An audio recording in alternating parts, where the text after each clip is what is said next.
സിന്ദൂറിൽ പാകിസ്ഥാന്റെ 6 പോർ വിമാനങ്ങൾ തകർത്തെന്ന് വ്യോമസേനാ മേധാവി. ലക്ഷ്യങ്ങൾ മുൻകൂട്ടി തീരുമാനിച്ചിരുന്നെന്നും എയർ മാർഷൽ AP സിംഗ്. പാകിസ്ഥാന് തിരിച്ചടി നൽകിയത് വ്യക്തമായ ആസൂത്രണത്തോടെയായിരുന്നെന്നും വിശദീകരണം.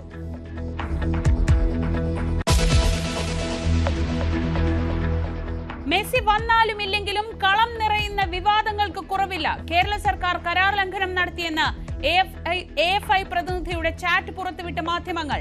വാദം തള്ളി മന്ത്രി അബ്ദുറഹ്മാൻ. ചർച്ച തുടരുന്നുണ്ടെന്നും മെസ്സി വരുമെന്നും ആവർത്തിച്ച് സ്പോൺസർ ആന്റോ അഗസ്റ്റിൻ. 45 മിനിറ്റ് കളിക്കാമെന്ന് മെസ്സി ഉറപ്പു നൽകി. മെസ്സി ഈസ് മിസ്സിംഗ് എന്ന് സണ്ണി ജോസഫ്.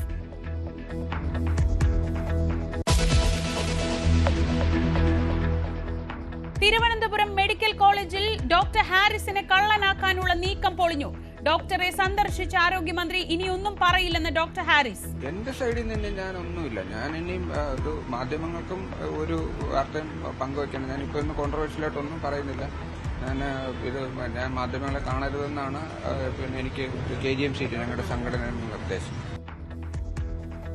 ഒന്നും പറയാനില്ലെന്ന് ആരോഗ്യമന്ത്രി.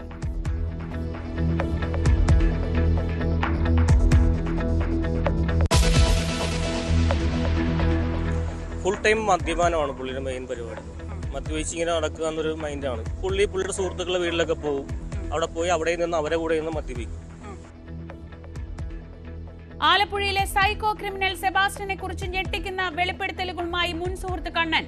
സെബാസ്റ്റ്യൻ എത്ര മദ്യപിച്ചാലും ബോധം പോകാത്ത ആൾ. ആരോഗ്യമില്ലെന്നത് നാട്യം. വീട്ടിൽ ആരെയും കയറ്റാറില്ല. കാണാതായ ബിന്ദു പത്മനാഭൻ ജീവിച്ചിരിക്കാൻ സാധ്യതയില്ലെന്നും കണ്ണൻ ന്യൂസ് 18നോട്.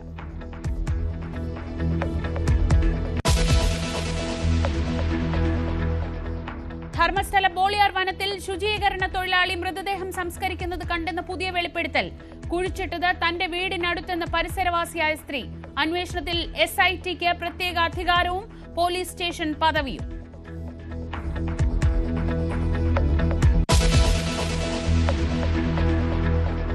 ഫിലിം കോൺക്ലേവിലെ വിവാദ പരാമർശത്തിൽ അടൂർ ഗോപാലകൃഷ്ണന്റെയും പുഷ്പവതിയുടെയും മൊഴിയെടുക്കും. പോലീസ് നീക്കം ദിനുവേലിന്റെ പരാതിയിൽ. തെരഞ്ഞെടുപ്പിന് 6 ദിവസം മാത്രം ശേഷിക്കെ താരങ്ങളുടെ പരസ്യ പ്രതികരണം വിലക്കി അമ്മ.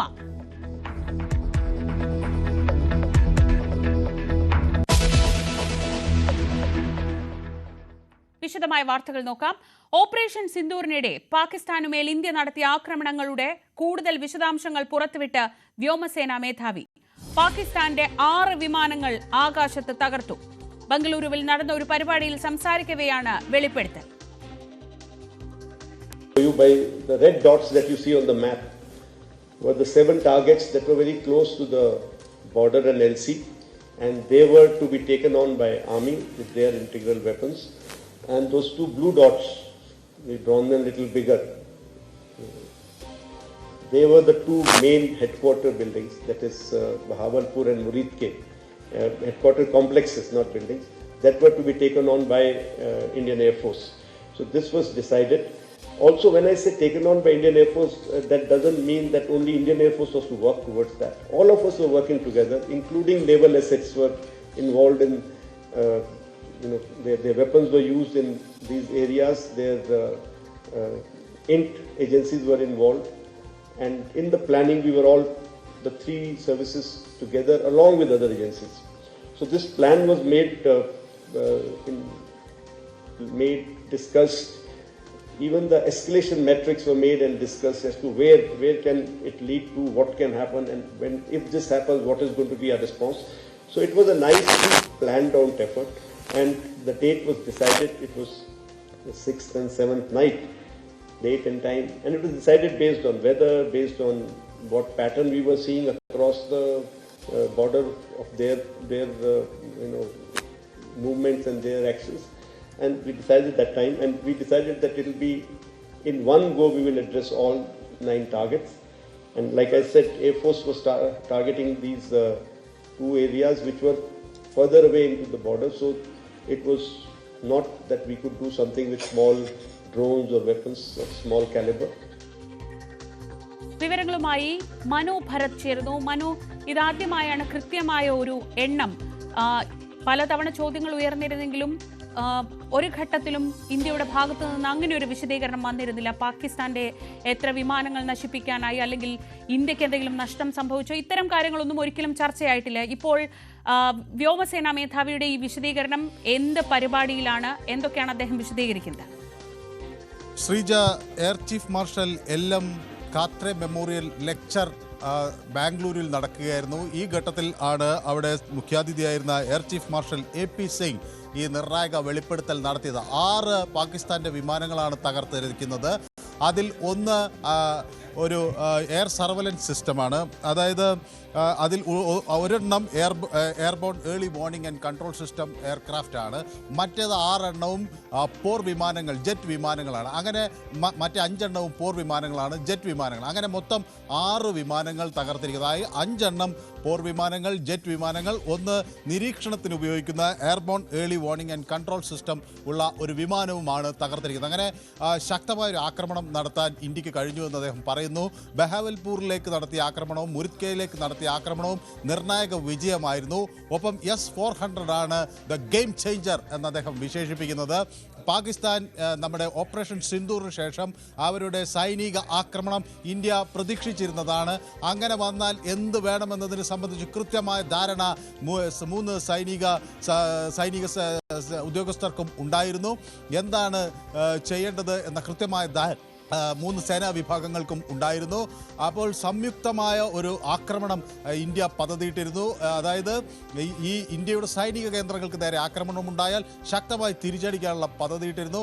അതിൽ വ്യോമസേന, കരസേനയും ഉൾപ്പെടെ നേവിയും ഉൾപ്പെടെയുള്ള സംഘങ്ങൾക്കപ്പുറത്തേക്ക് മറ്റ് ഏജൻസികളെ കൂടി ഉൾപ്പെടുത്തിക്കൊണ്ട് വിശാലമായ ഒരു സഖ്യമുണ്ടായിരുന്നു. അങ്ങനെയാണ് കൃത്യമായ ഒരു തിരിച്ചടി നടന്നത്. പാകിസ്ഥാൻ ഇങ്ങോട്ടേക്ക് നടത്തിയ ആക്രമണങ്ങൾ തടയാൻ, പ്രത്യേകിച്ച് ഇന്ത്യയുടെ വ്യോമാതിർത്തിയിലേക്ക് കടന്നുള്ള മിസൈൽ ആക്രമണം തടയാൻ S-400 കാര്യക്ഷമമായി കഴിഞ്ഞു. അങ്ങനെ ബഹാവൽപൂരിലും മുരിത്കയിലും ആണ് പ്രധാനമായും വ്യോമസേന ആക്രമണങ്ങളിൽ വിമാനങ്ങൾ തകർന്നത് എന്നുകൂടി അദ്ദേഹം വ്യക്തമാക്കുന്നു. അതോടൊപ്പം തന്നെ ഈ ബൊലാരി എയർബേസിൽ ഉണ്ടായിരുന്ന ജെറ്റ് വിമാനങ്ങൾക്ക് കേടുപാടുകൾ സംഭവിച്ചിട്ടുണ്ട്. അപ്പോൾ സർഫസ് ടു എയർ മിസൈൽ സിസ്റ്റമാണ്, ഇന്ത്യയുടെ സർഫസ് ടു എയർ മിസൈൽ സിസ്റ്റമാണ് 5 പാകിസ്ഥാൻ ഫൈറ്റർ ജെറ്റുകളെയും അതോടൊപ്പം ഒരു എയർ സർവൈലൻസ് വിമാനത്തെയും തകർത്തത് എന്നാണ് ഇപ്പോൾ air chief marshal AP Singh വ്യക്തമാക്കുന്നത്. അത് ഇന്ത്യയുടെ സൈനിക വിജയത്തിന്റെ ഒരു നേർചിത്രമാണ് അദ്ദേഹം കാഴ്ചവെക്കുന്നത്. മനു ഭരത്താണ് വിവരങ്ങൾ നൽകിയത്. News desk. അർജന്റീന ഫുട്ബോൾ ടീമിന്റെ കേരള സന്ദർശനവുമായി ബന്ധപ്പെട്ട വിവാദങ്ങൾ കൂടുതൽ കനക്കുകയാണ്. കരാർ ലംഘനമുണ്ടായത് കേരള സർക്കാരിന്റെ ഭാഗത്തു നിന്നാണെന്ന് AFA മാർക്കറ്റിംഗ് വിഭാഗം മേധാവി ലിയാനാൻഡ്രോ പീറ്റേഴ്സന്റെ ആരോപണം തള്ളി മന്ത്രി V. അബ്ദുറഹ്മാൻ രംഗത്തെത്തി. കരാർ ഒപ്പിട്ടത് സ്പോൺസറാണെന്നും സർക്കാരിന് ആരുമായും കരാറില്ലെന്നും മന്ത്രി വ്യക്തമാക്കി. അതേസമയം ലിയാനാൻഡ്രോ പീറ്റേഴ്സന്റെ പേരിൽ പ്രചരിക്കുന്ന വാട്സ്ആപ്പ് ചാറ്റ് വ്യാജമാണെന്ന് റിപ്പോർട്ടർ ബ്രോഡ്കാസ്റ്റിംഗ് ലിമിറ്റഡ് MD ആൻഡ്രോ അഗസ്റ്റിനും പ്രതികരിച്ചു. ഒരു സ്പോർട്സ് ലേഖകൻ അർജന്റീന ഫുട്ബോൾ അസോസിയേഷന്റെ ചീഫ് കൊമേഴ്ഷ്യൽ ആൻഡ് മാർക്കറ്റിംഗ് ഓഫീസറായ ലിയാൻഡ്രോ പീറ്റേഴ്സണുമായി നടത്തിയ ആശയവിനിമയത്തിന്റെ സന്ദേശമാണ് പുറത്തുവന്നിട്ടുള്ളത്. 130 കോടിയോളം രൂപ അടച്ചിട്ടും കേരളത്തിലെത്താനാവില്ലെന്ന് അറിയിച്ചത് കരാർ ലംഘനമല്ലേ എന്ന ചോദ്യത്തോട് അത് ശരിയല്ലെന്നായിരുന്നു ലിയാൻഡ്രോ പീറ്റേഴ്സന്റെ മറുപടി. കരാർ ലംഘനം നടത്തിയത് കേരള സർക്കാരാണെന്ന വിമർശനവും പുറത്തുവന്ന വാട്സാപ്പ് സന്ദേശത്തിലുണ്ട്. എന്നാൽ ഏതു തരത്തിലുള്ള കരാർ ലംഘനമാണ് കേരള സർക്കാർ നടത്തിയതെന്ന കാര്യം ഈ സന്ദേശത്തിൽ വ്യക്തമല്ല. അതേസമയം ലിയാൻഡ്രോ പീറ്റേഴ്സൺ AFAയുടെ മാർക്കറ്റിംഗ് വിഭാഗം മേധാവിയാണെന്ന് സ്ഥിരീകരിച്ച മന്ത്രി V. അബ്ദുറഹ്മാൻ വാദങ്ങൾ തള്ളി. കരാർ ഒപ്പിട്ടത് സ്പോൺസറാണെന്നും സർക്കാരിന് ആരുമായും കരാറില്ലെന്നും മന്ത്രി വ്യക്തമാക്കി. ഒരു കരാർ ഒപ്പിട്ട് പണം വാങ്ങുമ്പോൾ മെസ്സി അടക്കമുള്ളത് വരുമെന്ന് ഒരു രാജ്യം, ഒരു അർജന്റീനൻ ഫുട്ബോൾ ലോക ചാമ്പ്യന്മാരുടെ ഒരു ടീം പറയുമ്പോൾ അത് അവർ ഒപ്പിട്ട് പണം വാങ്ങുമ്പോൾ പിന്നെ നമ്മളെന്താ പറയേണ്ടത്? ഇത് വരും. ഇപ്പോഴും അത് തന്നെയാണ്. നിങ്ങൾ സമയത്തിന് വന്നിട്ട് നിങ്ങൾ വരണ്ട കേട്ടോ. ലിയാൻഡ്രോ പീറ്റേഴ്സന്റെ പേരിൽ പ്രചരിക്കുന്ന വാട്സ്ആപ്പ് ചാറ്റ് വ്യാജമാണെന്ന് റിപ്പോർട്ടർ ബ്രോഡ്കാസ്റ്റിംഗ് ലിമിറ്റഡ് MD ആൻഡ്രോ അഗസ്റ്റിനും ന്യൂസ് 8നോട് പ്രതികരിച്ചു. മെസ്സി വരുമെന്നും ചർച്ചകൾ തുടരുകയാണെന്നും ആൻഡ്രോ അഗസ്റ്റിൻ പറഞ്ഞു.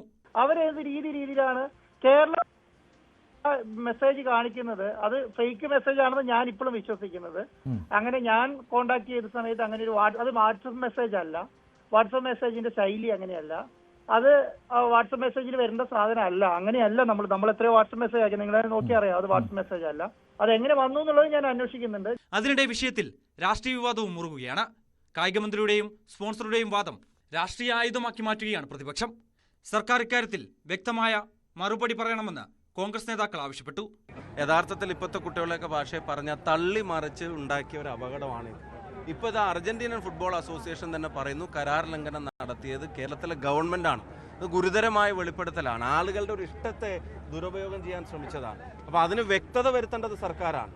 അർജന്റീനൻ ഫുട്ബോൾ അസോസിയേഷൻ വ്യക്തമാക്കി, അവരുടെ മാർക്കറ്റിംഗ് ഹെഡ് വ്യക്തമാക്കിയ കാര്യത്തിൽ അവിടെ ആരോപിച്ചിട്ടുള്ള കാര്യങ്ങളെ സംബന്ധിച്ച് വ്യക്തത വരുത്തേണ്ടത് സർക്കാരാണ്.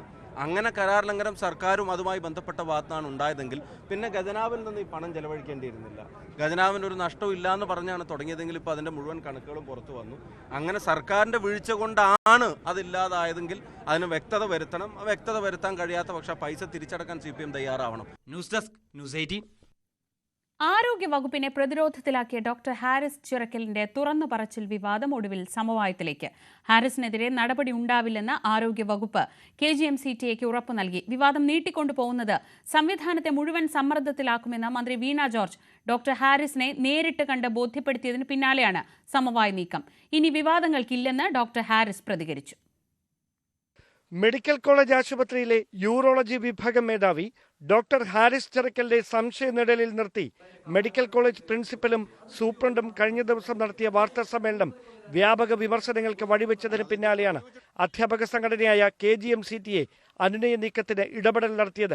പ്രിൻസിപ്പലിന്റെയും സൂപ്രണ്ടിന്റെയും വാർത്താ സമ്മേളനം മനോവീര്യം കെടുത്തുന്നതെന്ന് വ്യക്തമാക്കിയ KGMCTA സംസ്ഥാന പ്രസിഡന്റ് റോസ്നര ബീഗം ഉപകരണം അവിടെയുണ്ടെന്നതിൽ വ്യക്തത വന്നതിനാൽ ഇനി വകുപ്പ് തല അന്വേഷണത്തിന്റെ ആവശ്യമില്ലെന്നും പ്രതികരിച്ചു. എല്ലാ കാര്യങ്ങളും, അതായത് അതൊരു ഡെലിവറി ചെല്ലാനായിരുന്നു, ഗ്ലോബൽ സൊല്യൂഷൻസുമായിട്ട് സംസാരിച്ചു, അതെല്ലാം മീഡിയയിൽ ഫുൾ വന്നു കഴിഞ്ഞു. ഇനിയിപ്പോൾ അതിലൊരു അന്വേഷണത്തിന്റെ ഒന്നും ഒരു ആവശ്യവും ഇല്ല. എല്ലാം വളരെ ക്ലിയർ ആണ്. ഹാരിസ് സാർ ആദ്യം തൊട്ട് പറഞ്ഞതും സംഘടന പറഞ്ഞതും എല്ലാം വളരെ സത്യമാണെന്നുള്ളത് പൊതുജന മധ്യത്തിൽ ബോധ്യപ്പെട്ടു കഴിഞ്ഞു. പിന്നെ ഇനി അതിലെന്തിനാണ് അന്വേഷണം? മോഴ്സിലോസ്കോപ്പ് കാണാതായി എന്നത് മന്ത്രിയെ ആരോ തെറ്റിദ്ധരിപ്പിച്ചതാണെന്നും തനിക്കെതിരെ ആരോപണമുണ്ടെങ്കിൽ അന്വേഷിക്കട്ടെയെന്നും ഡോക്ടർ ഹാരിസ് ചിറക്കൽ പറഞ്ഞു. താൻ ആശുപത്രിയിലുണ്ടായിരുന്ന സമയം ആരോഗ്യമന്ത്രി നേരിട്ടെത്തി സമാധാനപ്പെടുത്തി. അധ്യാപക സംഘടനകളുടെ നിർദ്ദേശം നിലനിൽക്കുന്നതിനാൽ ഇനി ഈ വിഷയത്തിൽ പ്രതികരണങ്ങൾക്കില്ലെന്നും ഡോക്ടർ ഹാരിസ് ചിറക്കൽ. എന്റെ സൈഡിൽ നിന്ന് ഞാനൊന്നുമില്ല. ഞാൻ ഇനിയും ഒരു മാധ്യമങ്ങൾക്കും ഒരു വാർത്തയും പങ്കുവയ്ക്കണം. ഞാനിപ്പോൾ ഇന്ന് കോൺട്രവേഴ്ഷ്യലായിട്ടൊന്നും പറയുന്നില്ല. ഞാൻ മാധ്യമങ്ങളെ കാണരുതെന്നാണ് പിന്നെ എനിക്ക് KGMCT ഞങ്ങളുടെ സംഘടനയുടെ നിർദ്ദേശം. അപ്പോൾ അത് പിന്നെ ഇത്രയും നിങ്ങളോട് പറഞ്ഞിട്ട് പോകാമെന്ന് വിചാരിച്ചു. പിന്നെ നമ്മൾ ഇനിയും നിങ്ങൾക്ക് ഇതിനകത്തുള്ള കാര്യങ്ങൾ KGMCT ഞങ്ങളുടെ സംഘടനയായിട്ട് നമ്മൾ ചർച്ച ചെയ്തോളൂ ബാക്കി കാര്യങ്ങളൊക്കെ. വിവാദങ്ങൾക്ക് പിന്നാലെ ഒരാഴ്ച അവധിയിലായിരുന്ന ഡോക്ടർ ഹാരിസ് ഇന്ന് വീണ്ടും ജോലിയിൽ പ്രവേശിച്ചു. അതേസമയം വാർത്താ സമ്മേളനം നടത്തിയത് ആരെയും കുരുക്കാനല്ലെന്നും മാധ്യമങ്ങളോട് പ്രതികരിക്കവേ സൂപ്രണ്ടിന്റെ ഫോണിലേക്ക് വിളിച്ചത് താനാണെന്നും വ്യക്തമാക്കി DME വിശ്വനാഥ് രംഗത്തെത്തി. അത് ഞാൻ തന്നെയാണ്. സൂപ്രണ്ടിനെയും പ്രിൻസിപ്പലിനെയും വിളിച്ചത് ഞാൻ തന്നെയാണ്. കാര്യം ഒരുപാട് ക്വസ്റ്റ്യൻസ് അവർ ഫേസ് ചെയ്യുന്നത് ഒരുപാട് അവർക്കും തന്നെ ഒരു സ്ട്രെസ്സായിരുന്നു. അവർ ഒരു ക്ലിനീഷ്യൻസ് ആണ്, അവർ ഡോക്ടേഴ്സാണ്, അവർ മീഡിയനൊക്കെ ആദ്യമായിട്ടാണ് അവർ ഫേസ് ചെയ്യുന്നത്. അപ്പോൾ അതിൻ്റെ ബുദ്ധിമുട്ടുള്ളതുകൊണ്ട് ഞാൻ അവരെ വിളിച്ച് പറഞ്ഞു, നിങ്ങൾ എൻക്വയറി റിപ്പോർട്ടിലുള്ള കാര്യങ്ങൾ മാത്രം പറഞ്ഞാൽ മതി, വേറൊന്നും നിങ്ങൾ പറയണ്ട എന്ന് മാത്രം ഞാൻ പറയാൻ വേണ്ടി അവരെ എൻ്റെ വിളിച്ചു. ഞാൻ തന്നെയാണ് വിളിച്ചത്. ഹാരിസ് നടത്തിയ വിവാദ വെളിപ്പെടുത്തലുകൾ പ്രതിപക്ഷം രാഷ്ട്രീയ ആയുധമാക്കുന്നതിനിടെയാണ് അച്ചടക്ക നടപടി വകുപ്പ് തല അന്വേഷണത്തിൽ മാത്രം ഒതുക്കി പ്രശ്നപരിഹാരത്തിനുള്ള സർക്കാർ നീക്കം. ന്യൂസ് 18 തിരുവനന്തപുരം. ആലപ്പുഴ ചേർത്തലയിലെ തിരോധാന കേസുകളിലെ പ്രതി സെബാസ്റ്റ്യനെ കുറിച്ച് കൂടുതൽ വെളിപ്പെടുത്തൽ. സെബാസ്റ്റ്യന്റെ വീടും പുരയിടവും നേരത്തെയും ദുരൂഹത നിറഞ്ഞതാണെന്ന് 12 വർഷം മുൻപ് ഒപ്പമുണ്ടായിരുന്ന പള്ളിപ്പുറം സ്വദേശി കണ്ണൻ ന്യൂസ് 18നോട് വെളിപ്പെടുത്തി. വീടിനുള്ളിലേക്ക് സെബാസ്റ്റ്യൻ ആരെയും പ്രവേശിപ്പിക്കാറില്ല, ജനലോ വാതിലുകളോ തുറക്കാറില്ല. ദിവസം മുഴുവൻ കൂടെ സഞ്ചരിക്കുമ്പോഴും വീടിന്റെ കോമ്പൗണ്ടിൽ എത്തിയാൽ പുറത്തു നിർത്തുമെന്നും ഉടൻ ഗേറ്റ് താഴിട്ട് പൂട്ടുമെന്നുമാണ് വെളിപ്പെടുത്തൽ. എത്ര മദ്യപിച്ചാലും ബോധരഹിതനാകാത്ത സെബാസ്റ്റ്യൻ ആരോഗ്യമില്ലാത്ത ആളെപ്പോലെ നടിക്കുന്നതാണെന്നും കണ്ണൻ പറയുന്നു. ബിന്ദു പത്മനാഭനെ സെബാസ്റ്റ്യൻ അപായപ്പെടുത്തിയിട്ടുണ്ടാകുമെന്നാണ് വിശ്വസിക്കുന്നതെന്നും കണ്ണൻ ന്യൂസ് 18നോട് പ്രതികരിച്ചു. 2013 കാലയളവിലാണ് ബിന്ദു പത്മനാഭന്റെ ഇടപ്പള്ളിയിലടക്കമുള്ള 3 ഏക്കറോളം സ്ഥലം സെബാസ്റ്റ്യൻ വിൽക്കുന്നത്. ആ കാലഘട്ടത്തിൽ സെബാസ്റ്റ്യൻ എന്തായിരുന്നു? അന്ന് സെബാസ്റ്റ്യനോടൊപ്പം ഒരാഴ്ചയോളം വാഹനം ഓടിക്കാനായി ഉണ്ടായിരുന്ന കണ്ണനാണ് നമ്മളോട് കാര്യങ്ങൾ വ്യക്തമാക്കുന്നത്. കണ്ണൻ, സെബാസ്റ്റ്യനിലേക്ക് എത്തുന്നത് എങ്ങനെയാണ്? കണ്ടപ്പോൾ ഒത്തിരി പുള്ളി എന്തൊക്കെയോ ഹൈഡ് ചെയ്യാനായിട്ട് തോന്നി. ഒത്തിരി ഹൈഡ് ചെയ്ത് 2013 ആ കാലഘട്ടത്തിൽ ഒത്തിരി ഹൈഡ് ചെയ്ത് നിൽക്കുന്നതായിട്ട് തോന്നി. പിന്നെ എപ്പോഴും മദ്യപിക്കുന്നതായിട്ടുള്ള ആളാണ്. എങ്ങനെയാ ഇയാളുടെ കൂടെ ഒരു ദിവസം പോയാൽ എങ്ങനെയാണ്? ഫുൾ ടൈം മദ്യപാനമാണ് പുള്ളിയുടെ മെയിൻ പരിപാടി. മദ്യപിച്ച് ഇങ്ങനെ നടക്കുക എന്നൊരു മൈൻഡാണ്. പിന്നെ പുള്ളിയുടെ സുഹൃത്തുക്കളുടെ വീട്ടിലൊക്കെ പോകും. അവിടെ പോയി അവിടെ നിന്ന് അവരെ കൂടെ നിന്ന് മദ്യപിക്കും. ഒത്തിരി ഞങ്ങൾ ആ വീട്ടിൽ ചെല്ലുമ്പോഴും അയാൾ എപ്പോൾ പുറത്തേക്ക് ഇറങ്ങിയാലും ആ ഗേറ്റ് പൂട്ടിയിട്ട് താഴിട്ട് പൂട്ടിയിട്ട് ഇറങ്ങുള്ളായിരുന്നു. അതായത് പള്ളിപ്പുറത്തെ വീട്, പള്ളിപ്പുറത്തെ വീട്ടിൽ നിന്ന് ഇയാൾ എപ്പോൾ പുറത്തേക്ക് ഇറങ്ങിയാലും താഴിട്ട് പൂട്ടി ഇറങ്ങുള്ളൂ. അങ്ങനത്തെ ഒരു സ്വഭാവം അയാൾക്കുണ്ടായിരുന്നു. പിന്നെ ആ സമയത്ത് ആ വീട്ടിൽ ആളുണ്ടെങ്കിലോ? ഒരു ദിവസം ചിലപ്പോഴേക്ക് പുള്ളിയുടെ വൈഫ് ഉണ്ടായിരുന്നു. അപ്പൊ എങ്കിലും ഞാൻ ആ വീടിനകത്തൊന്നും കയറിയിട്ടില്ല. അകത്ത് ആരെയും കയറത്തില്ല പുള്ളി. അപ്പൊ വൈഫ് ഉണ്ടെങ്കിൽ പോലും പുള്ളി പുറത്തുനിന്ന് ഇങ്ങനെ ലോക്ക് ചെയ്ത് പോകുന്നതായിട്ട് ഞാൻ ശ്രദ്ധിച്ചായിരുന്നു. പെരുമാറ്റത്തിലൊക്കെ ഒത്തിരി പുള്ളി നമ്മളെ ഭയപ്പെടുന്നതായിട്ട് ഫീൽ ചെയ്തു. ഞങ്ങൾ ചെറുപ്പക്കാര്, ഞങ്ങൾ പോലീസുകാരാണോ എന്നൊക്കെ പുള്ളി ഒത്തിരി ഭയപ്പെട്ടതായിട്ട് എനിക്കും എൻ്റെ ഫ്രണ്ടായ ശരകൃഷ്ണനും ഭയങ്കരമായിട്ട് ഫീൽ ചെയ്തു. അയാളെ കണ്ടു കഴിഞ്ഞാൽ ആർക്കും നമുക്ക് തോന്നുന്ന വെച്ചാൽ ഒത്തിരി ഏജ്ഡ് ആയിട്ടുള്ള ആളായിട്ട് തോന്നും. പക്ഷെ ആക്ച്വലി പുള്ളി നല്ല ഹെൽത്തി ആയിട്ടുള്ള ആളാണ്. സൗഹൃദമായോ നിങ്ങളുമായിട്ട്? സൗഹൃദമായെങ്കിലും ഞങ്ങൾ എപ്പോഴും ഒരു ഡിസ്റ്റൻസ് പുള്ളി കീപ്പ് ചെയ്തായിരുന്നു. ഇയാൾക്ക് നല്ല പൈസ ഉണ്ടായിരുന്നു. എപ്പോഴും ക്യാഷ് എടുത്ത് ഒത്തിരി ചെലവാക്കും. ക്യാഷ് ആയിട്ടാണ് പുള്ളി ചെലവാക്കുന്നത്. അതായത് ഒത്തിരി പൈസ ഉണ്ടെന്ന് പറയുന്നത് എങ്ങനെയാണ്? പൈസയുടെ കയ്യിൽ കരുതുന്ന പൈസയുടെ അളവാണോ? കയ്യിൽ കരുതിയ പൈസ അങ്ങനെയാണ് പുള്ളി അന്ന് ചെലവാക്കിക്കൊണ്ടിരുന്നത്. കണ്ണ് ഇപ്പൊ എന്ത് തോന്നുന്നു? ഈ ബിന്ദു പത്മനാഭൻ എന്ന സ്ത്രീക്ക് എന്തെങ്കിലും സംഭവിച്ചായി തോന്നുന്നുണ്ടോ? എന്റെ ഒരു കാഴ്ചപ്പാടി ഒരുപക്ഷെ അവര് ജീവനോടെ ഉണ്ടാവാൻ ചാൻസ് കുറവാണ്. അതാണ് വളരെ പ്രധാനപ്പെട്ട കാര്യങ്ങളാണ് ഇവർ ഓരോരുത്തരും പറയുന്നത്. എന്തായിരുന്നു 2013 കാലഘട്ടത്തിലെ സെബാസ്റ്റ്യൻ എന്നുള്ളത് വളരെ കൃത്യമായി കണ്ണന്റെ വാക്കുകളിൽ നിന്ന് വ്യക്തമാണ്. ഒപ്പം തന്നെ ആ വീടിന്റെ ദുരൂഹത എന്താണ് എന്നുള്ളത് വളരെ കൃത്യമായി തന്നെ അദ്ദേഹം നമ്മളോട് പങ്കുവയ്ക്കുകയും ചെയ്യുന്നു. ആലപ്പുഴയിൽ നിന്നും ശരണ്യ സ്നേഹജൻ, ന്യൂസ് 18. ധർമ്മസ്ഥലയിലെ ദുരൂഹതകൾ.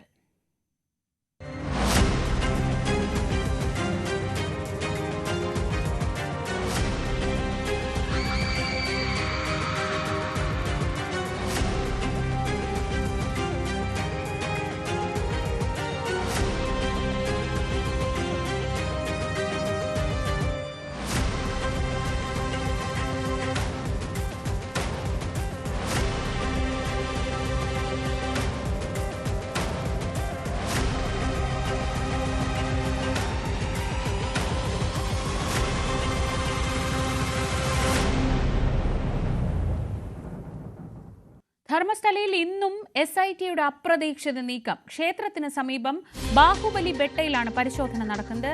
KV ബൈജു വിവരങ്ങളുമായി. ബൈജു, മാർക്ക് ചെയ്ത് 13ാം പോയിന്റിൽ ഇന്നൊരു വിശദമായ പരിശോധനയാണ് പ്രതീക്ഷിച്ചിരുന്നത്. അപ്പോഴാണ് ഇങ്ങനെ ഒരു സ്ഥലത്ത്, ക്ഷേത്രത്തിന് സമീപമുള്ള സ്ഥലത്ത് പരിശോധന.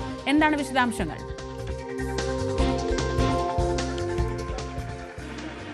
ശ്രീജ, ഈ SITയുടെ അന്വേഷണം ആരംഭിച്ചത് മുതൽ ഏറ്റവും പ്രധാനമായ ഒരു നീക്കം ക്ഷേത്ര ഭൂമിയിൽ ഇപ്പോൾ പരിശോധന നടക്കുന്നതെന്നാണ്. നമുക്ക് എക്സ്ക്ലൂസീവ് ദൃശ്യം കാണാം, ശുചീകരണ തൊഴിലാളിയെ കാണാം, ആ സ്ഥലം കാണാം. ഇതുവരെ ഈ മണ്ണ് കുഴിച്ചുള്ള പരിശോധനയിൽ ഇത്തരത്തിൽ ദൃശ്യങ്ങൾ നേരിട്ട് നമുക്ക് നൽകാൻ കഴിഞ്ഞിരുന്നില്ല. ഇപ്പോൾ ഇതാ തത്സമയ ദൃശ്യം, തത്സമയ ദൃശ്യം അതാണ് കാണുന്നത്. അതിൻ്റെ ഒരുക്കങ്ങളാണ് ഇപ്പോൾ നടക്കുന്നത്. ശുചീകരണ തൊഴിലാളിയെ ഇവിടെ എത്തിച്ചിട്ടുണ്ട്. അദ്ദേഹത്തിൻ്റെ ആ ദൃശ്യം നമുക്ക് കാണാം. ഉദ്യോഗസ്ഥർ കൂടിയാലോചന നടക്കുന്നു. ഇതിപ്പോൾ ഏറ്റവും പ്രധാനം, ഇതൊരു ക്ഷേത്രഭൂമിയാണ്. ക്ഷേത്രഭൂമിക്ക് അകത്തുള്ള ബാഹുബലി ബെട്ട എന്ന് പറയുന്ന വളരെ പ്രധാനമായ സ്ഥലത്താണ് ഈ അന്വേഷണം ഇതുവരെ നടത്തിയ പരിശോധനകളിൽ ഏറ്റവും സുപ്രധാനമായ ഒരു നീക്കമാണ് ഇന്ന് നടക്കുന്നതെന്ന് പറയേണ്ടി വരും. ഒരു പക്ഷേ ഇന്ന് വനഭൂമിയിലാണ് പരിശോധന എന്നായിരുന്നു നമുക്ക് കിട്ടിയ വിവരം. അങ്ങനെ ആ വാഹനത്തിനെ പിന്തുടർന്ന് ഈ സംഘം നേരെ ക്ഷേത്രഭൂമിക്കകത്തേക്ക് കയറുകയായിരുന്നു. അകത്തേക്ക് കയറി ആ ക്ഷേത്രത്തിൻ്റെ വളരെ പ്രധാനപ്പെട്ട ഒരു പോയിന്റിലാണ് ഇപ്പോൾ എത്തി നിൽക്കുന്നത്. അവിടെ നിർണായകമായ പരിശോധന. 6 അടിയിൽ താഴ്ചയിൽ മാത്രം ഇവിടെ മൃതദേഹം കുഴിച്ചിട്ടുണ്ടെന്നാണ് ശുചീകരണ തൊഴിലാളി നമുക്കിപ്പോൾ ദൃശ്യങ്ങളിൽ കാണുന്നതാണ്. ശുചീകരണ തൊഴിലാളി ആദ്യമായാണ് ഒരു പരിശോധന നടക്കുന്ന സ്ഥലത്ത് നിന്നും ഇത്രയും തത്സമയ ദൃശ്യം കാണിക്കാൻ സാധിക്കുന്നത്. ധർമ്മസ്ഥലയിൽ 11ാം ദിവസം കഴിയുമ്പോഴാണ് ഇങ്ങനെ ഒരു ദൃശ്യം ഇപ്പോൾ കാണിക്കാൻ കഴിഞ്ഞതെന്നും ഇതിൽ പ്രത്യേകതയുണ്ട്. നമുക്ക് കാണാം, ഉദ്യോഗസ്ഥർക്ക് സമീപം നിൽക്കുന്നു. അത്രത്തോളം സാക്ഷിയെ വിശ്വസിച്ച് ഈ ഒരു ദൗത്യം മുന്നോട്ട് പോകുന്നതിൻ്റെ ഏറ്റവും വലിയ തെളിവാണ് ഈ ഒരു പരിശോധന എന്ന് പറയേണ്ടി വരും. ഇതുവരെ ഈ ക്ഷേത്രത്തിൻ്റെ ഭൂമിയിലോ ഒരു പരിശോധന നടന്നിരുന്നില്ല. സ്വകാര്യ എസ്റ്റേറ്റുകളൊക്കെ ഇത്തരത്തിൽ മൃതദേഹങ്ങൾ ഉണ്ടെന്ന് പറഞ്ഞെങ്കിലും ആദ്യമായാണ് ഇങ്ങനൊരു നീക്കം SITയുടെ ഭാഗത്ത് നിന്ന് ഉണ്ടായിരിക്കുന്നത്. എത്രത്തോളം വിശ്വാസയോഗ്യമായാണ് സാക്ഷിയെ എടുത്തതെന്നതിൻ്റെ ഏറ്റവും വലിയ ഉദാഹരണമാണിത്. ഇവിടെ നിന്നും മൃതദേഹം ലഭിക്കുകയാണെങ്കിൽ, മൃതദേഹാംശങ്ങൾ ലഭിക്കുകയാണെങ്കിൽ ഇതിൻ്റെ കേസിൻ്റെ ഗതി തന്നെ മാറുമെന്ന് പറയേണ്ടി വരും. വളരെ വളരെ നിർണായകമായ സുപ്രധാനമായ പരിശോധനയാണ് ഇപ്പോൾ നടക്കാൻ പോകുന്നത്. ഇപ്പോൾ നമുക്ക് ദൃശ്യങ്ങളിൽ കാണുന്നത് ഇതിൻ്റെ ഒരുക്കങ്ങളാണ്. അല്പസമയത്തിനകം ഇവിടെയും കുഴിച്ച് പരിശോധിക്കും. ഒരു പക്ഷേ ഇപ്പോൾ മറച്ച് കെട്ടുന്നതിനുള്ള സാധനങ്ങളാണോ എന്ന് സംശയം. നേരത്തെ ഒന്നും ഇത്തരത്തിൽ നമുക്ക് ഇത്രയും അടുത്ത ദൃശ്യം ഇതാദ്യമായിരിക്കും ഈ 11ാം ദിവസം മണ്ണ് കുഴിച്ചുള്ള പരിശോധന നമുക്ക് കാണാൻ സാധിക്കുന്നത്. ശുചീകരണ തൊഴിലാളി അവിടെ ഇരിക്കുന്നു, ഉദ്യോഗസ്ഥന്മാർ ഒക്കെ ഇവിടെ ഉണ്ട്, എല്ലാ ഉദ്യോഗസ്ഥരുമുണ്ട്, IPS ഉദ്യോഗസ്ഥരുണ്ട്, SITയുടെ നിരവധി ഉദ്യോഗസ്ഥരുണ്ട്. നേരത്തെ വനഭൂമിയിലാണ്, സർക്കാർ ഭൂമിയിലാണ്, നേത്രാവതി പുഴയുടെ സ്നാനഘട്ടയിലും സമീപത്താണ്. പക്ഷേ ഇതങ്ങനെയല്ല, ഇത് ആ ക്ഷേത്ര ഭൂമിയിലേക്ക് SIT സംഘം കടന്നിരിക്കുന്നു എന്നതാണ് എത്രത്തോളം പ്രധാനമാണെന്ന് അത് ഊഹിക്കാവുന്നതുള്ളപ്പോൾ. ഇവിടെ ഇത്തരത്തിൽ 6 അടി താഴ്ചയിൽ മാത്രം ഒരു മൃതദേഹാവശിഷ്ടം കുഴിച്ചിട്ടുണ്ടെന്നാണ് ഇദ്ദേഹത്തിൻ്റെ മൊഴി. ആ മൊഴി പൂർണ്ണമായും വിശ്വസിച്ച് ഒരു പക്ഷേ കഴിഞ്ഞ ദിവസങ്ങളിലൊക്കെ ഈ ക്ഷേത്രത്തിനുമായി ബന്ധപ്പെട്ട ആളുകൾ പ്രതിഷേധവുമായി രംഗത്ത് വരുന്ന സാഹചര്യമൊക്കെ ഉണ്ടായിരുന്നു. അതെല്ലാം വകവെക്കാതെയാണ് ഇപ്പോൾ ഇങ്ങനെയൊരു നീക്കം, SITയുടെ നീക്കം. ഇനിയുള്ള ഓരോ മണിക്കൂറുകളും ധർമ്മസ്ഥലയിൽ നിന്നും നിർണായകമെന്ന് പറയേണ്ടി വരും. അങ്ങനെ ഒരു പരിശോധനയാണ് ഇപ്പോൾ നടക്കുന്നത്. ഇതുവരെ ഈ അന്വേഷണം SIT ഏറ്റെടുത്തത് മുതൽ ഇങ്ങനെ ഒരു നീക്കം ഉണ്ടായിട്ടില്ല എന്ന് തന്നെ പറയേണ്ടി വരും.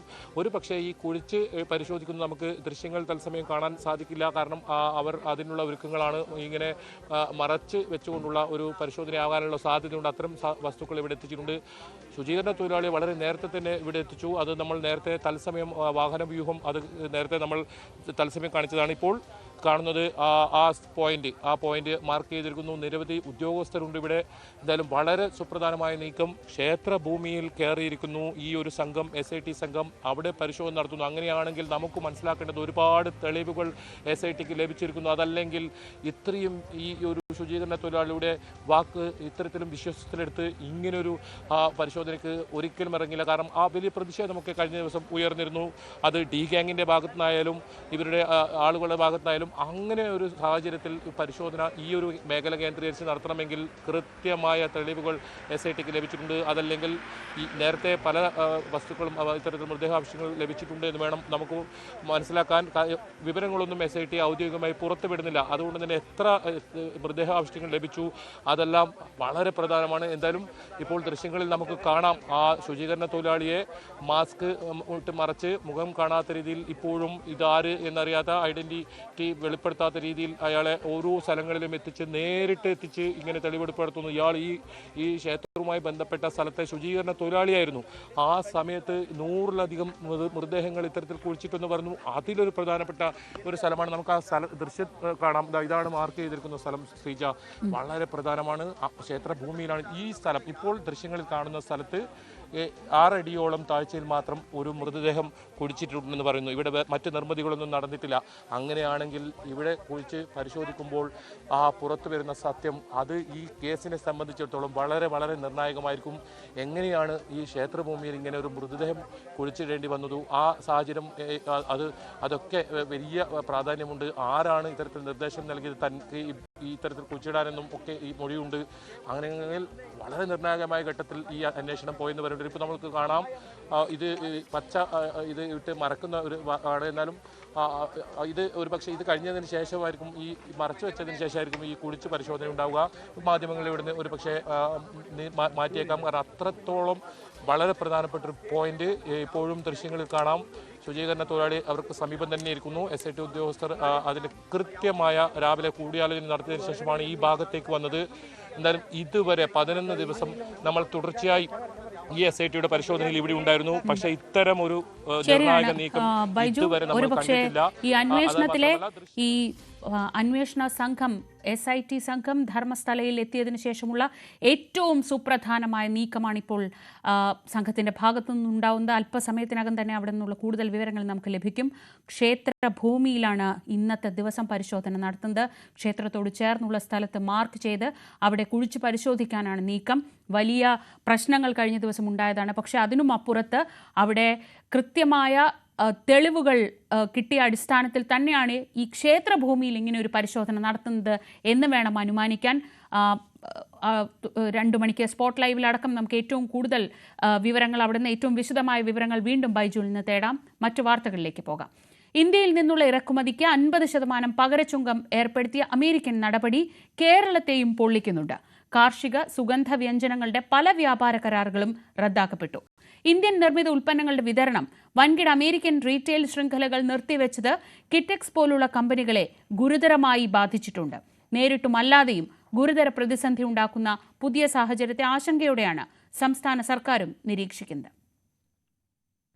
സുഗന്ധവ്യഞ്ജനങ്ങൾ, മത്സ്യോൽപ്പന്നങ്ങൾ, ടെക്സ്റ്റൈൽസ്, കയർ എന്നീ മേഖലകളെ അമേരിക്കയുടെ പുതിയ നയം ബാധിക്കുന്ന ലക്ഷണങ്ങൾ കണ്ടു തുടങ്ങി. കേരളത്തെ നേരിട്ടും അല്ലാതെയുമാണ് പ്രതിസന്ധി ബാധിക്കുക. റബ്ബർ, ഏലം, വ്യാപാര കരാറുകൾ റദ്ദാക്കപ്പെട്ടു. സുഗന്ധവ്യഞ്ജന മേഖലയെ പകരച്ചുങ്കം ബാധിക്കുന്നതോടെ കേരളത്തിന്റെ മലയോര കാർഷിക മേഖലയുടെ നട്ടെല്ലാണ് ഒടിയുക. സമുദ്രോൽപാദന കയറ്റുമതിയാണ് തിരിച്ചടിയുണ്ടാകുന്ന മറ്റൊരു മേഖല. ആന്ധ്ര കഴിഞ്ഞാൽ ഈ മേഖലയിൽ വലിയ പങ്ക് കേരളത്തിൽ നിന്നാണ്. തീരമേഖലയ്ക്ക് കനത്ത ആഘാതമാണ് ഇതുവഴി ഉണ്ടാവുക. ഇന്ത്യയിലെ 2 കോടി ചെമ്മീൻ കർഷകർക്ക് തിരിച്ചടിയാകുമ്പോൾ അതിൽ വലിയൊരു പങ്കും കേരളത്തിലാകുമെന്നാണ് ആശങ്കയേറ്റുന്നത്. സാഹചര്യം മുതലാക്കി തീരുവ കുറഞ്ഞ ഇക്വഡോറും ഇന്തോനേഷ്യയും അമേരിക്കൻ വിപണി പിടിക്കുകയും ചെയ്യും. അത് വിറ്റ് മാറൂല. 2 കാര്യമാണ്. ഇന്ത്യക്ക് ഓൾറെഡി ഒരു എക്സിസ്റ്റിംഗ് കോമ്പറ്റീഷൻ ഉണ്ട് ഇക്വഡോറിന്റെ സൈഡിൽ. ഇക്വഡോറും ഇന്ത്യയും തൊട്ടടുത്തടുത്ത് ഉള്ള കോമ്പറ്റീറ്റേഴ്സാണ് വോളിയം വൈസ്. 2022 നമ്മൾ ഇന്ത്യ ആയിരുന്നു ഏറ്റവും വലിയ ക്വാണ്ടിറ്റി ഓഫ് ചെമ്മീൻ ഈ പറയുന്ന അമേരിക്കയിലോട്ട് ഇമ്പോർട്ട് ചെയ്തത് ഇന്ത്യയിൽ നിന്നായിരുന്നു 2022. ഇത് തന്നെയാണ് നമ്മുടെ പ്രതിസന്ധിയുടെ ഒരു ക്രാക്സും. ആഭ്യന്തര വിപണി ശക്തമായതുകൊണ്ട് പകരച്ചുങ്കം കശുവണ്ടി മേഖലയെ ഇപ്പോൾ വലിയ തോതിൽ ബാധിക്കില്ലെന്നാണ് പ്രമുഖ വ്യവസായിയായ ഡോക്ടർ ജെ രാജ്മോഹൻ പിള്ളയുടെ അഭിപ്രായം. തൊഴിലൊന്നും നഷ്ടപ്പെടത്തില്ല. ബിക്കോസ് നമ്മുടെ ഈ പരമ്പരാഗതമായിട്ട് കാഷ്യൂസ് മാത്രം ഉണ്ടാക്കുന്ന ആളുകൾക്ക് ഈ കാഷ്യൂസ് ഇന്ത്യയിലും യൂറോപ്പിലും ജപ്പാനും ഓസ്ട്രേലിയ ആയിട്ട് ഈസി ആയിട്ട് അബ്സോർബ് ചെയ്യും ഈ എക്സ്ട്രാ എക്സ്പോർട്സ്. അമേരിക്കയിലെ സ്റ്റോറുകളിൽ ഇന്ത്യൻ ഉൽപ്പന്നങ്ങളുടെ വില കൂടുന്നതോടെ പ്രതിസന്ധി പല മടങ്ങ് കടുക്കും. വസ്ത്ര കയറ്റുമതി രംഗത്ത് കിറ്റെക്സിന് വലിയ തിരിച്ചടിയാണ് ഉണ്ടാവുക. കിറ്റെക്സിന്റെ പ്രധാന വിപണി അമേരിക്കയാണെന്നിരിക്കെ ഉൽപ്പാദനം കുറയ്ക്കേണ്ടി വരും. ഇത് ജീവനക്കാരെ പിരിച്ചുവിടുന്നതിലേക്കടക്കം നയിക്കും. ഇപ്പോൾ തന്നെ നിരവധി ബിസിനസ് ഓർഡറുകൾ റദ്ദായി. നഷ്ടപ്പെടുന്ന അമേരിക്കൻ വിപണിക്ക് പകരം മറ്റു രാജ്യാന്തര വിപണികൾ കണ്ടെത്തുക എന്നത് എത്ര വലിയ കമ്പനിയാണെങ്കിലും അത്ര എളുപ്പമായിരിക്കില്ല. കാർഷിക ഉൽപ്പാദന മേഖലയെ മാത്രമല്ല ട്രംപിന്റെ പകരച്ചുങ്കം ബാധിക്കുക, ഇവയുമായി ബന്ധപ്പെട്ട് കിടക്കുന്ന സർവീസ് മേഖലകളെയും തളർത്തും. നേരിട്ട് ബാധിക്കില്ലെങ്കിലും പല കമ്പനികളും സാഹചര്യത്തെ നേരിടാൻ IT കാര്യങ്ങൾക്കായുള്ള ചെലവ് ചുരുക്കുന്നത് ഈ മേഖലയ്ക്കും തിരിച്ചടിയാകും. പൊതുജനാരോഗ്യം, വിദ്യാഭ്യാസം, സർക്കാർ നിയമനങ്ങൾ എന്നിവയെയും ഭാവിയിൽ ഈ പ്രതിസന്ധി ബാധിച്ചേക്കാമെന്ന വലിയ ആശങ്കയും നമുക്ക് മുന്നിലുണ്ട്. News desk, news 18. പകരത്തീരുവ നിലവിൽ വന്നതോടെ ആശങ്കയിലാണ് സമുദ്രോൽപ്പന്ന കയറ്റുമതി മേഖല. വൻകിട കയറ്റുമതി കമ്പനികൾ മുതൽ താഴെത്തട്ടിലുള്ള പീലിംഗ് ഷെഡുകളിൽ വരെ ഈ ആശങ്ക നിലനിൽക്കുന്നുണ്ട്. പലരും ചെമ്മീൻ എടുക്കുന്നതും നിർത്തിവെച്ചു.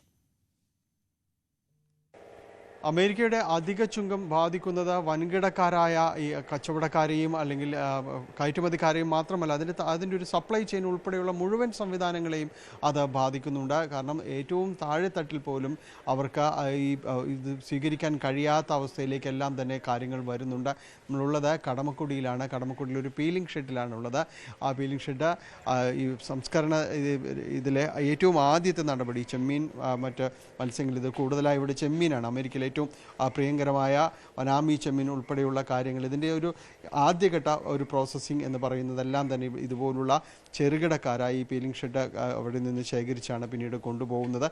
വൻകിട ഹാച്ചറികളുണ്ട്, ഹൈദരാബാദും മറ്റും കേന്ദ്രീകരിച്ചുള്ള ഹാച്ചറികളുണ്ട്. അതോടൊപ്പം തന്നെ അതുപോലുള്ള വലിയ പ്രോസസ്സിംഗ് സംവിധാനങ്ങളുണ്ട്. അതോടൊപ്പം തന്നെയാണ് ഈ ഇതുപോലുള്ള ചെറിയ ഈ സംവിധാനങ്ങളെല്ലാം ഉള്ളത്. നമ്മൾ സൂചിപ്പിക്കുന്നത് എത്രത്തോളം ഏറ്റവും താഴെത്തട്ടിൽ വരെ ഇത് ബാധിക്കുന്നു എന്നതാണ്. ഈ കാണുന്ന വനാമി ചെമ്മീനാണ് ഏറ്റവും കൂടുതലായിട്ട് അവിടേക്കെല്ലാം തന്നെ എത്തിച്ചേരുന്നത്, അവരെല്ലാം തന്നെ വാങ്ങിക്കുന്നത്. 7000 കോടി രൂപയുടെ കയറ്റുമതിയാണ് സമുദ്രോൽപ്പന്നത്തിൽ മാത്രം കഴിഞ്ഞ വർഷം ഉണ്ടായതെന്നാണ് കണക്കാക്കുന്നത് ഇന്ത്യയിൽ നിന്ന്. ഇതിൽ ഏറ്റവും കൂടുതൽ പങ്ക്, അതിൽ 40% അമേരിക്കയിലേക്ക് എന്ന കണക്കുകൾ സൂചിപ്പിക്കുന്നത്. അതിൽ ഏറ്റവും 30%-ലധികം ചെമ്മീൻ മാത്രമായിരുന്നു എന്നെല്ലാം തന്നെ പറയുമ്പോൾ എത്രമാത്രമാണ് ഇതിൻ്റെ ഒരു വിഹിതം എന്നതെല്ലാം തന്നെ നമുക്ക് മനസ്സിലാക്കാനായിട്ട് സാധിക്കുകയും ചെയ്യും. ഏതായാലും ഈ രംഗത്തെ ഒരു വിഷയങ്ങൾ എല്ലാവരെയും തന്നെ അത് ബാധിക്കുന്നുണ്ട്. ചെറുകിട രംഗത്ത് ഉള്ളവരെല്ലാവരെയും തന്നെയും അത് ബാധിക്കുന്നുണ്ട്. എങ്ങനെയാണ് ഇത് വാങ്ങിക്കുന്നതെല്ലാം തന്നെ കുറച്ചിട്ടുണ്ടോ? നമ്മൾ ഈ കയറ്റുമതി ഇപ്പോൾ സാധാരണ ഈ എക്സ്പോർട്ടേഴ്സിനെ മാത്രമല്ല നമ്മളെപ്പോലെയുള്ള സാധാരണക്കാരെ പോലും ഇത് ബാധിക്കുന്നുണ്ട്. ഇപ്പോൾ തൽക്കാലം എല്ലാ കമ്പനികളും പറഞ്ഞിരിക്കുന്നത് തൽക്കാലം ഇപ്പോൾ മെറ്റീരിയൽ എടുക്കണ്ട, ഒരു തീരുമാനമാവുന്നത് വരെ തൽക്കാലം തുടരല്ലേ എന്നാണ് പറഞ്ഞിരിക്കുന്നത്. അതുകൊണ്ട് ഞങ്ങളിപ്പോൾ എല്ലാ മെറ്റീരിയലുകളൊക്കെ സ്റ്റോപ്പ് ചെയ്ത് വെച്ചേക്കാണ്. അതുപോലെ താഴെത്തട്ടിലുള്ള ഞങ്ങളെപ്പോലുള്ള ഈ സപ്ലൈ ചെയ്യുന്നവർക്ക് അത് പീൽ ചെയ്യുന്ന തൊഴിലാളികൾക്ക് പോലും ഇവിടെ ജോലിയില്ലാത്തൊരവസ്ഥയിലേക്ക് വരും. ഒന്നാമത്തെ തൊഴിലുറപ്പ് വന്നതിന് ശേഷം പീലിംഗ് തൊഴിലാളിയെ കിട്ടാത്തൊരവസ്ഥ വരും. പിന്നെ ഇതുപോലെയുള്ള ഒരു പ്രതിസന്ധി വരുമ്പോൾ തൊഴിലാളികൾ മറ്റുള്ള തൊഴിലുകളിലേക്ക് പോകാൻ സാധ്യതയുണ്ട്. ഇനി ഈ പ്രസ്ഥാനം എങ്ങനെ മുന്നോട്ട് പോകും എന്നുള്ളൊരു ആശങ്കയിലാണ് ഈ ഞങ്ങളെപ്പോലുള്ള മദ്യ വ്യവസായികൾ. ഇത് നീണ്ടുപോവുകയാണെങ്കിൽ ആ പ്രതിസന്ധി കൂടും. തൊഴിലാളികളടക്കം വലിയ അതാണ്. തൊഴിലാളികൾ മറ്റുള്ള തൊഴിലുകൾ കുറയുമ്പോൾ മറ്റുള്ള തൊഴിലുകളിലേക്ക് പോകാനുള്ള സാധ്യത കൂടുതലായതുകൊണ്ട് ഞങ്ങളും മറ്റുള്ള തൊഴിലുകൾ കണ്ടുപിടിക്കേണ്ട ഒരു അവസ്ഥയിലേക്ക് വരും. പക്ഷേ ഇതിനൊരു മാറ്റം ഈ സർക്കാർ ഉണ്ടാക്കും എന്നുള്ളൊരു പ്രതീക്ഷയിലാണ് ഞങ്ങളെല്ലാവരും. കാരണം ഇവിടെ അല്ലെങ്കിൽ അടുത്തൊരു സ്ഥലത്തേക്കുള്ള ഒരു മാർക്കറ്റ് ഇന്ത്യ ഡെവലപ്പ് ചെയ്ത് വന്നാൽ തീർച്ചയായിട്ടും ഞങ്ങൾക്ക് വീണ്ടും പഴയ പോലുള്ള ഒരു അവസ്ഥയിലേക്ക് നമുക്ക് വരാൻ സാധിക്കും. രാജ്യം ഒറ്റക്കെട്ടായ സ്ഥിതിക്ക് നമ്മളും ആ രീതിയിൽ മുന്നേറേണ്ട ഒരു അവസ്ഥയിലാണ് നമ്മളിപ്പോൾ നിൽക്കുന്നത്. അതുകൊണ്ട് എല്ലാവരും അമേരിക്കക്കെതിരെ ഇന്ത്യ എടുക്കുന്ന നിലപാടിൽ എല്ലാവരും നമ്മളും താഴെത്തട്ടിലുള്ള ജനങ്ങളെല്ലാവരും അവരെ സപ്പോർട്ട് ചെയ്യാനുള്ള ഒരു ഒരുക്കത്തിലാണ് ഇവിടെ നിൽക്കുന്നത്. എന്തായാലും അദ്ദേഹം പറയുന്ന പ്രതീക്ഷയോടുകൂടി തന്നെയാണ് ഈ പ്രതിസന്ധിയെ മറികടക്കുന്നത് സംബന്ധിയായ കാര്യങ്ങളിലുള്ളത്. കാരണം മറ്റൊരു വിപണി, മറ്റൊരു മാർക്കറ്റ്, ഇതെല്ലാം തന്നെ അതിൽ അവരുടെ എല്ലാം തന്നെ ലക്ഷ്യം വെക്കുന്നുണ്ട്. ആ രീതിയിലൂടെ ഇപ്പോഴുള്ള പ്രതിസന്ധിയെ മറികടക്കാൻ കഴിയുമെന്ന പ്രതീക്ഷയാണ് അവർ പങ്കുവയ്ക്കുകയും ചെയ്യുന്നത്. കൊച്ചിയിലെ കടമക്കുടിയിൽ നിന്ന് ക്യാമറമാൻ മനോജിനൊപ്പം ഡാനി പോൾ, ന്യൂസ് 18. ഇന്നത്തെ സ്വർണ്ണ വെള്ളി നിരക്കുകൾ നോക്കാം. കവിത ഗോൾഡ് ആൻഡ് ഡയമണ്ട്സ് ഇന്നത്തെ സ്വർണം വെള്ളി നിരക്കുകൾ നിങ്ങൾക്കായി സമർപ്പിക്കുന്നത് Kavitha gold and diamonds, the versatile jewellery. സ്വർണം 22 ക്യാരറ്റ് ഗ്രാമിന് 9,445 രൂപ, പവന് 75,560 രൂപ. സ്വർണം 18 ക്യാരറ്റ് ഗ്രാമിന് 7,805 രൂപ, പവന് 62,440 രൂപ. വെള്ളി ഗ്രാമിന് 125 രൂപ, കിലോഗ്രാമിന് 1,25,000 രൂപ. കവിത ഗോൾഡ് ആൻഡ് ഡയമണ്ട്സ് ഇന്നത്തെ സ്വർണം വെള്ളി നിരക്കുകൾ നിങ്ങൾക്കായി സമർപ്പിച്ചത് Kavitha gold and diamonds, the versatile jewellery. ഇനി സകലമാന കേരളം കാണാം. ഭവ്യ പാർവതി ചേരും.